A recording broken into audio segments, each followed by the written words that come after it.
Hi, welcome to Box on the Box, Rock and Celluloid, Bob Brack for short, I'm over Box. So I've got my 3 monthly box watch for you today. That's when I look at things I've been looking at in the last season, so to speak. So it's now the end of the summer. That happened on the 22nd of September, I think. Today's the 27th, so good time to look at this. We'll be going into autumn next, and then that will be it. So just looking back, Netflix, haven't watched a lot of Netflix in the last few months. The things I did watch was I went back to Breakpoint. For those of you who watch Formula One Drive to Survive documentary series on Netflix, this is the copying that model, so it follows players on the ATP Tour tennis and the women's tour. And the same goes for Full Swing, which is its golfing equivalent. I actually find the Full Swing more interesting because I don't know a lot about golf at all, I know about the players and stuff, apart from the odd one. So I find that quite interesting. Tennis, I did watch and dip in quite a bit on tennis, so... but I think the second series was better, actually, of Breakpoint. So if you're interested in those sports, you probably want to watch them. But I think the thing is, you don't need to be interested in the sports necessarily, as long as you're interested in the process and what goes on behind the scenes in sport. It's a Tour de France one as well. I started on that, but I don't know if I'm that keen on that. But anyway, each to their own. There's some good sports stuff on Netflix. It's the only dramatic thing I watched was TV-wise, series-wise, was Baby Reindeer. So a lot of people, this was the big talking point a while ago. I finally got around to watching it. This was quite interesting. It's kind of veered between being laugh out loud funny, really disturbing. There was a lot of like where the main character was like, what the fuck did you do that for? And then the female antagonist, I suppose, you're just like, Jesus Christ. Hard to believe it's based on a true story, but we did enjoy it. It's quite a difficult watch, this. My wife actually found it quite uncomfortable to watch, almost embarrassing, really difficult. I think it kind of got better as it went along. It kind of revealed more things about him, but an interesting piece of writing. But like I say, there was still a lot of why did you do that? But anyway, it was interesting to see it. So that's my Netflix over. Apple I've been busy on. That's something I've got more recently. So probably the first thing that a lot of people have been watching or might have picked up on is Dark Matter. This is the series with Joel Edgerton. So if you are interested in quantum physics or you don't know about quantum physics, it will explain it a little bit. There's a theory in quantum physics called Schrodinger's cat and a concept called superposition. And Dark Matter explores that as its kind of plot point, it's MacGuffin sort of thing, I suppose. Without giving too much away, Joel Edgerton's a scientist and he invents like a box that can open doorways to alternative lives, universes, but it all gets pretty messy. This got a bit crazy, a bit daft, but I did enjoy it. Obviously, multiverse things are getting pretty tired because they're just looking for them in film to kind of get out of plots they've fucked up or just have everything in. This wasn't about that. It was really about wanting something you can't have, or thinking the grass is greener would be a good concept for this. So I enjoyed it. I recommend it. It's the sort of thing you watch a few episodes, you're not into it, you don't have to watch it. Next thing I watched, which a binge, which was a heavy binge, was four seasons, I think, and it was For All Mankind. So this has been out a while. I really like this from the off. It's probably my favourite thing I've watched recently. Joel Kinnaman, always good. And the other cast members who I weren't aware of, I might have seen some of them in something, they're all very good. I like the characters. Basically, the premise of this is what happens if the Russians beat the Americans to the moon in 1969. What would the consequences of that be? How would NASA react? And how would history go in a different way? It's actually poses some interesting things happen. It's quite interesting for sort of females in the workplace in NASA, let's say that for a start. And obviously they put more money into it, and there's more colonisation, should we say. So each episode's kind of 10 years on, so you got the 1960s and early 70s, the 80s, 90s and early 90s, pardon me, just an itch. But I really like this. The effects works good, sometimes a bit cheap, but a lot of the space shots are pretty decent on this. So fully recommend that if you're looking to kind of dive into something which you've not watched and you've got like 40 episodes, pretty good. Other thing I watched was Presumed Innocent. So this is the Jake Gyllenhaal, Ruth Negga, Bill Camp is in it as well. Very good cast. The acting was really good in this, particularly from Ruth Negga, I thought. And Peter Sarsgaard as well is always brilliant. So I always like the Harrison Ford Presumed Innocent. Something that's sorely missing really from the movie theatres now, film cinema, is that, you know, the courtroom drama, the courtroom thriller with the put upon male star. That was a decent film back in the day. It holds up. So this was interesting. I was kind of spotting where it deviated from the original film, which I'd imagine maybe follows the Scott Turow novel more. But I thought this was good. It wasn't great, but once it got going about the second episode, third episode, it did keep you gripped. And I did. Sorry, itching again. We did enjoy it. I enjoyed it. So yeah, I recommend it. Then I watched Echo 3. This was with Luke Evans and what's his name? I've forgotten his name. He's a Dutch actor anyway. So this is about the sister, the husband, sorry, the sister, the wife goes missing in the jungle, and the brother-in-law and the husband, who are Navy SEALs, kind of go in. Something like Navy SEALs go in to rescue her. It's in Colombia. This is pretty good, quite exciting. The final episode, or the second to final episode, was very tense. Really good sort of combat, real time kind of combat situation. So yeah, I quite enjoyed this. Again, I didn't think it was great, but it was good. Michael Huisman, that's what he's called. He was good. But Luke Evans was very good, and the female lead was good. So again, if you want something more action based, bit of Navy SEAL, in the South American, dictatorships type thing, this is pretty decent. Also watched The Crowded Room. This was the multiple personality, and that's not giving too much away, Tom Holland thriller. Again, I didn't think this was great, but it kind of kept me watching. I thought Tom Holland was pretty good in it. It didn't all kind of... it hung together fine. It was just, took quite a while to get where it wanted to go. I like Amanda Seyfried. It's good seeing her do more serious stuff. So again, I'll probably get it a 6 out of 10. So when I started watching, but we just zoned out, was Masters of the Air. Love Band of Brothers. Quite like the Pacific. But I just wasn't getting on board with the characters, and they just, although the people in it are being incredibly brave and doing something that's like terrifying and horrific. Obviously, this is about American airmen in World War II.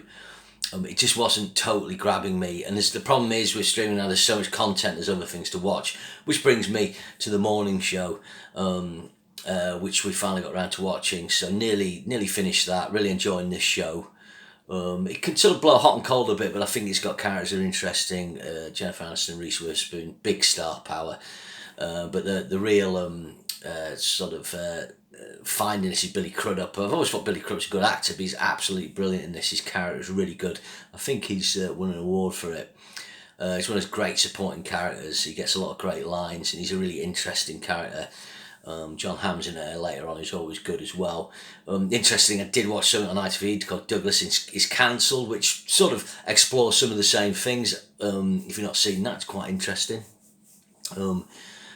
Quite short to watch. Got Hugh Blondeville and Karen Gillan. So just looking at the Me Too situation, Me Too debate sort of thing, in the concept of a news room or TV programme, which the morning show does as well. Steve Carell's in it as well. It's always excellent. And Valerie Garlino, if you remember her from Rain Man and Hot Shots, she turns up later on. It was a real pleasure to see her. Very good.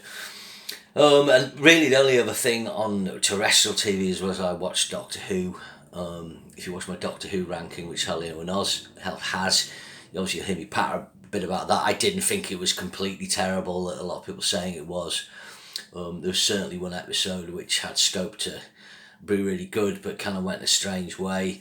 I did like the return of Sutek. Sorry, spoiler alert, but you probably knew that. And I thought that was pretty well done. I thought Shooty Gatwa, it was good. Quite interesting not having him wear a kind of set costume. But this is just getting long in the tooth. The BBC in this, they've entered the culture wars with this. The kind of battling fandom who don't want that with what they feel they should be doing. And the point is, at the end of the day, you've got to attract an audience now. All your long-time Doctor Who fans could go, I'm not watching that, but that's fine if you've got loads of newbies. But that doesn't seem to be happening. So it'll be interesting to see if Disney kind of pulls out the deal and Doctor Who does go again for a second time. Okay, so now I am on to films quickly. So, stupid film I watched on Netflix, which didn't do really. This always happens with Netflix, isn't it? They bring out a film and it goes, it's the number one film on Netflix. And what it really means is this was the best thing that week. And it was quite enjoyable. It was Under Paris. It's got sharks under Paris. The plot, how they get there, is pretty stupid. It's got Benice Bajol, is that pronounced Benol, in it, who's in the artist. She's good. And I've forgotten the name of the director, but he did a good film called Frontiers. So he's a dab hand with horror. This was pretty enjoyable tosh. It's one of the better shark films. Shark films, Jaws aside. Obviously Jaws is classic, one of the best films ever made. That might make you think there's a plethora of great shark films, but there's not. And this is one of the better ones, but it's not great. But anyway, watch it. It's leave your brain at the door. Another film I watched, which was fucking bollocks, was Damsel. So we're Stranger Things fans. Millie Bobby Brown's become a kind of surrogate daughter for my wife. So we watched Damsel, and I mean, if you're not seeing this, I mean, the sort of the look of the film was just really kind of generic. It was like a generic sort of fantasy sort of world. The bits where the Millie Bobby Brown character, she has to ends up going on a sort of quest, and she has to go in a cave, and those bits were better, the survival bits. But it was just so kind of focused on the female empowerment thing, and it was kind of ramming it over the head with some of the shots and stuff. You just don't need to do. But I think the problem with this film is it's that typical Netflix thing. They obviously spent quite a bit of money on this. It's got Millie Bobby Brown in. It'll open, people will watch it. But, if you put this out at the cinema, we get shit reviews, no one going to see it. It's just the metrics, the barometers by which streaming's judged are just different, A good film we did catch is The End We Start From. This was the Jodie Comer post-apocalyptic or apocalypse-type thriller where there's flooding in the UK. I thought this was really good. Jodie Comer's excellent as always. I've forgotten the name of the actor. He's in things. He's in Plebs and stuff like that. He does comedy and he does drama. He's really good. A bit of Mark Strong in it as well. So this was good, quite believable. What would go on if there was flooding, excessive flooding in England. People were displaced. People couldn't get food, shelter, and the kind of the title, The End We Start From. So I'll not give it away, but it's quite an interesting concept. But really, it's about, in some ways, do you fight to get back to what's been lost, or do you try and build something new? Okay, another film I watched, a fairly newish one, was Aporia. So this was on Sky Cinema. This was a sci-fi thing where it's kind of one of those kind of lo-fi sci-fi things where, you get... Pulse, is it Pulse? I can't remember. It's the one where they build a time machine in a garage. It's like that. A couple of guys have built like a time particle accelerator, God knows how, and they work out that they can fire a particle at someone, at an object, and kill them, and this will change the outcome of things. I quite like this. The actress in it was very good. And it was quite like quirky little sort of indie sci-fi, so it's worth checking out. Then a couple of horrors at the cinema. I saw 3 horrors. Alien Romulus I've reviewed on this channel, so all I say is that I think I gave that 7 out of 10. I'll probably downgrade it to a 6. A bit more, too much appropriation and legacy and fanboy stuff going on in it, but it's worth seeing. But Maxine was excellent. So if you're familiar with the work of Ty West, I didn't realise until recently, he did The Innkeepers, House of the Devil, a couple of films. Saw House of the Devil recently, but he's principally known for X, Pearl, and now Maxine, and they all feature Mia Goth playing a spin on the same character. I think she's absolutely brilliant in these, and I've also seen her in the Brandon Cronenberg film that's on Netflix. There's me forgetting the title. Infinity Pool, I think. But she's really good. Quite interesting. I saw an interview recently, and she's one of these things. She's just nothing really like a character. So I think she's a real, special talent in these films. They've got a really interesting thing going on. Her and Ty Weston. He's a really good filmmaker. He's got a really interesting, eclectic thing of influences. You like Brian De Palma, those kind of slightly sleazy down to Brian De Palma films in the early 80s, like Body Double. He's got that vibe. So that was really good. And then I also saw Long Legs, which again, a director I wasn't aware of, Osgood Perkins, the son of Anthony Perkins. I was looking him up, and another one of his films actually appeared on TV. What was it called? It was February was the English title. It was The Black Coat's Daughter. In actual fact, when I started watching, I didn't realize it was directed by him. But then the visual style of it, I thought, this looks a bit like Long Legs. And when I clicked on Wiki, it is him. But back to Long Legs, really good, very creepy. Generally, sort of using atmosphere more, sound. Paranoia more than outright horror. You will know that Nicolas Cage is in it. He's absolutely batshit mental in this. Maker Monroe's good.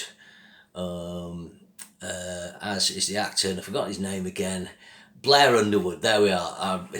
LA Law, remember that. He's really good. So this was good. I wouldn't say it was amazing as some of the review says it was, but there's a lot more kind of intelligent horror coming out now. And this is kind of part of that. Also saw Deadpool Wolverine pictures. Couldn't follow the plot, but it's very funny. If you like the first two Deadpool films, well, you might not like this as much from a kind of plot point of view, but the banter between Jackman and Reynolds is worth the price of admission. And Jackman really just give his all to Wolverine. A few past films I watched. Double Indemnity, a classic film noir. If you've not seen that before, watch it. And then watch Body Double, actually, another classic neo-noir. It's 1944. It's one of the all-time great classic golden age of Hollywood films. Excellent, probably the greatest film noir. And a film from the 90s which kind of gets forgotten about, and by two directors, brothers who I thought excellent, is the Hughes brothers. And they did a film, The Menace to Society, then they followed it with Dead Presidents. And this is a young guy goes to Vietnam, he comes back, he can't get a job, and they end up doing a bank heist. Really well shot, really good performance by Lorenz Tate. Again, the guy's he's still working, but it's kind of disappeared a bit. There's a really cool match cut in it where he was running along and then it cut to Nam. Very violent, the Nam sequences, not massively atmospheric. Don't know where it's shot, but very, very violent. The heist sequence was good, an interesting sort of socio-political dimension to it as well. So if you've not seen Dead Presidents, check it out. Obviously, Dead Presidents are the presidents on the banknotes. And Hamburger Hill was a Vietnam film. I think I saw it when I was very young, but I couldn't remember anything of it. So it was like a fresh look at it. Again, an interesting one, kind of lost in the shadow in 1986-87 of Platoon and, of course, Full Metal Jacket. But a decent film. Probably lacking, struggling to sort of get to know the characters in it, but the Hamburger Hill was like the slang for this hill that the soldiers named, and they had to take it, and it just really looked at like the sheer loss of life and the kind of futility of like taking a hill, I suppose. Some good battle footage where it got very wet and they were sliding through mud, so again a different combat outtake. That's one of the things I like about Vietnam films. Like Platoon's very much what's jungle warfare like. This is like in the jungle, but what's it like taking a hill in pouring rain? Full Metal Jacket, what's it like going into the urban environment? And Coda. Finally got around to watching Coda on Apple. This was the film that won the Best Picture Oscar a few years ago. No one's seen it because it's on Apple. Obviously, we can sign up to Apple now, so more people will see it. Is it the Oscar-winning Best Picture film? Not really. It's a nice film. It's got an interesting storyline with having a hearing person in a deaf family. I did enjoy the performances. The young actress playing the lead was very good. It's a good film. It's not a great film. Okay, so that's my. I think that's all the stuff. Main things I've been through. So. My final box watch for this year will be right at the end of December, and we'll see what's tickled the fancy then. Remember, share and subscribe, and I'll see you again soon. Thank you.